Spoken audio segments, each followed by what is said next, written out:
Please bear with me. My editing machine is down. I've been unable to make a hiking video, but this video is incredibly important. It may save your life someday.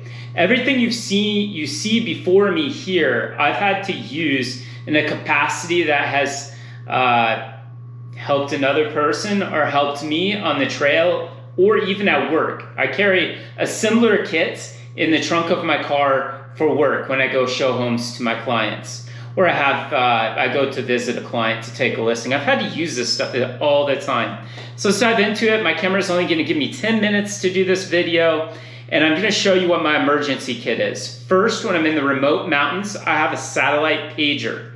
This allows me to, through an insurance policy I have, it's like 12 bucks a month or something, contact dispatch in case there's an emergency, or to text somebody in case I'm somewhere where there's no cell and I log my keys in the car or something like that. This is called Garmin InReach. I actually recommend this Spot. However, if you have any questions about this, just reach out to me, leave a comment below, send me a private message, and we'll talk then. Absolutely vital. I'm in the desert, so this applies to the desert.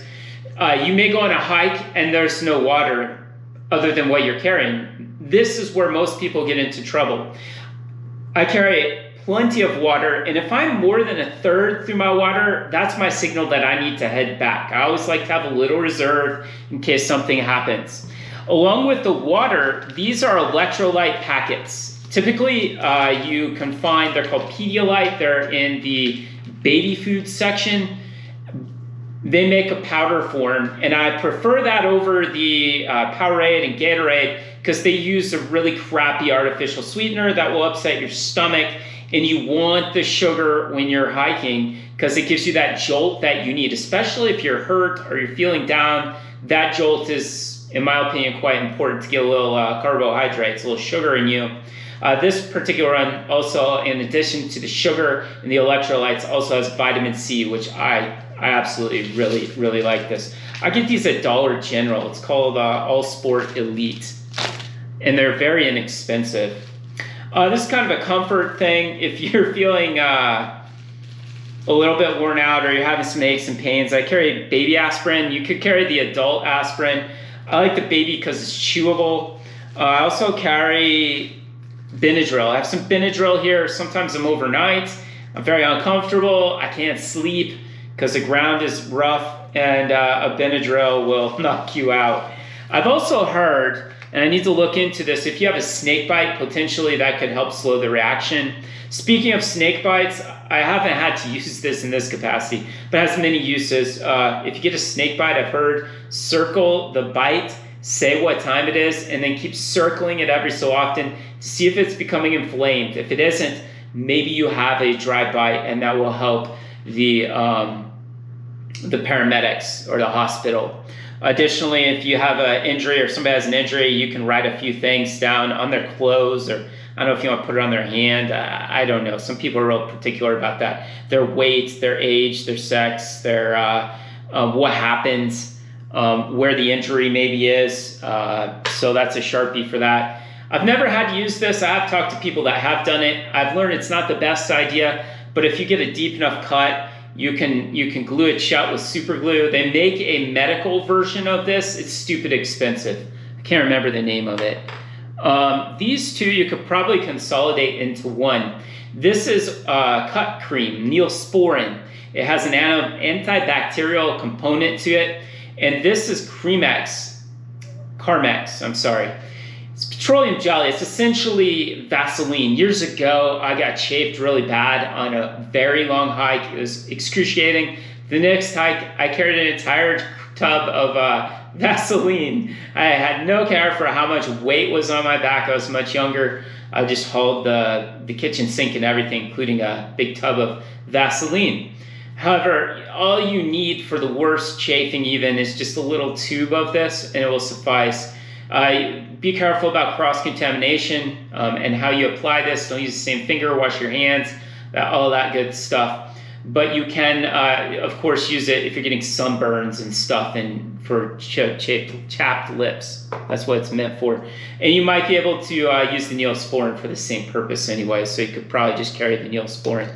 This is my Booboo Kit. I have an assortment of bandages and little ones, big ones, in case you get little cuts. It's kind of nice to cover them up, feels good, gives you a little booster. And I have alcohol prep pads. I got a handful of those in my kit. Wash your hands if you're doing it to somebody else, or wash the area. Moleskin. Don't buy the dumb little ones in the hiking section that are pre-cut. You can cut these. Another part of my kit's a little pair of scissors. You can cut these and apply them yourself. It's much cheaper and I think more effective. Moving on, I have a space blanket and a hot hands, a chemical heater. You break the pack or just open it and it will heat the emergency blanket. Wrap yourself up like a taco. Or the sleeping bag. I've used them in my sleeping bag. They work amazing. One of these will keep you warm overnight in a 40-degree bag when it's freezing outside. I've used that. It worked really good. And it was very comfortable. Here, this is also in conjunction with the water. If somebody's overheating, what you can do is you can wet this and put around the jugular on their neck. A lot of blood flows through there. That evaporation will cool their entire body to a certain extent. You can also set it on their head, anything to cool them down. Out here, a lot of people die from heat exhaustion in the desert. Young people are the biggest culprit because they don't think they can get it. A button compass, sometimes you get really turned around. I have these on hand, on my shoe, in that emergency bag. I have 3 or 4 of these on me at any given time. But it's very easy to navigate for me in the mountains. Another thing is a whistle, like a coach's whistle. These are invaluable. You could be around the corner and search and rescue is looking for you. They don't find you. It's very diverse, very rugged country here, but if you got the whistle, it's a lot easier for you to find them. Another thing I have is signal mirror. This is absolutely awesome because you have no cell signal. That pager is impossible. You might get the message out to them, it sends coordinates with it, but the coordinates can be off by several hundred feet. This little thing will allow you to signal them, because many times you can see a car or something off in the distance, despite there's no signal, on a ranch road or a Forest Service road, and you can signal that car with this. It's very, very valuable. A lighter, I wrap mine with Gorilla Tape, and you can notice I've used it. That's more of a convenience if the tent rips or your clothes are ripped, or, in this case, I wanted to tape an extra battery to my camera. And the lighter, if you're at night, you need to make a fire. Good deal. And these are little water treatment tablets. They're very small, compact. If you come across water, you're lucky out here, and you're out, you can treat the water and do that. This is a combat gauze. It has the gauze in the ACE wrap in one. So I carry one of those. I've actually never used one of these. I've always just used the gauze and a cloth or whatever to hold the gauze on and pack the wounds. I've been injured many times. Just send me a message. Many years ago, I cut myself open. I was lacerated all over my joints. There was no skin to close the wounds. So I was going to the hospital for a long time. They're packing the wounds with gauze and taping me back up. They put Humpty Dumpty back together again. Here is gloves, latex gloves. Your hands are very dirty. You need to help somebody. It's a good idea to put those on. Now, the last thing, this is my medical bag. It's just a convenient thing to have. I can pull it off my backpack and go with just it. I used to use this as a Gerber dime. It's a very small multi-tool. I got it because it has a scissors, cut your moleskin or whatever you need to cut, and a tweezers in the side. I've used both of those a lot. I migrated to this. This is called a para shears or a penny shears, paramedic shears. These can cut through clothing, belts, whatever. They're very strong scissors, which is good. And this also has the tweezers I just showed you.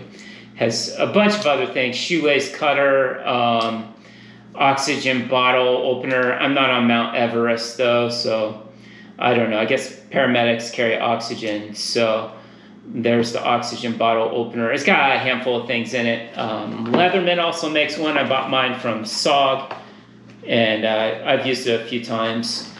But that's my kit. So these things, no, I've used or had used on me all of these things. And if I hadn't had them used, if I hadn't had the access to these, I would personally be in very bad shape, as well as the people that I helped. Most of the time out here, it's just water and electrolytes and this guy. I also, just so you know, carry a tourniquet, and people make fun of me a little bit. Hey, why do you carry that? You're not going to get shot out here or stabbed.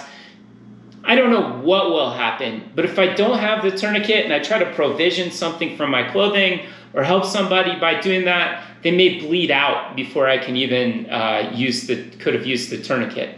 So that I have not personally used. I hope to God I never have to use it. In my car kit, I have sucking wound chest puncture patches. You know, if there's a car wreck or some piece of metal goes into somebody, God forbid nowadays somebody gets shot. I think they overplay that for political purposes. But I have that stuff. In Mexico, I've been through Mexico. Oh, yeah, hell yeah. Dude, that stuff's helpful. Not to pick on you down there. I love it down there. But I drove through been around some stuff down there that, yeah, we just don't experience up here. So I only have 10 minutes. I don't know what this thing's at. Oh, it went to 11. I don't know why. It's going to cut me off any second now. I hope that you enjoyed this video. I hope you got something out of it.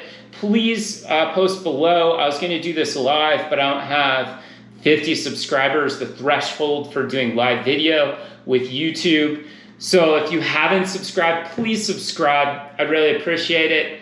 I want to go through the whole spiel, click the bell, click the subscribe, click the, you know what to do, and ask your questions. Give me input, dude. I came up with this off of YouTube and asking my friends who have been through some EMT training. And that's what I've come out, and a lot of this I have honestly used. So I hope to get you another edited video of a hike, a cool place to visit, but my machine is out for the count right now. Hopefully it's back up pretty soon, at which point I got 3-4 hikes that are just sitting on my hard drive needing edited. GoPro, stop recording.